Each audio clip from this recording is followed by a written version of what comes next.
You send an email message, and then you start to have second thoughts. Maybe you feel you said too much, or not enough.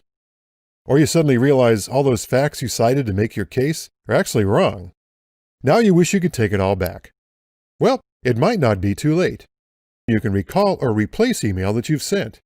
Or you can resend an email to try to repair the damage.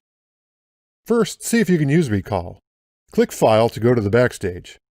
With info selected, open the list at the top of the page and select the account you sent the email from.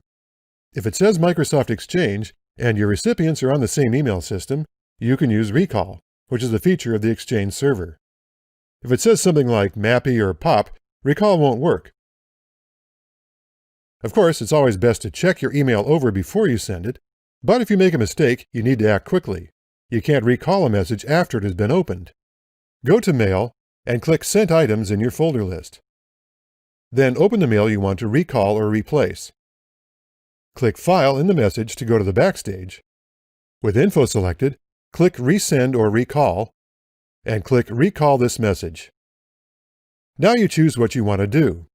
Recall the message, which means that you want to try to delete the message from the recipient's inbox, or replace the message, which means you want to delete the original message and replace it with a new one.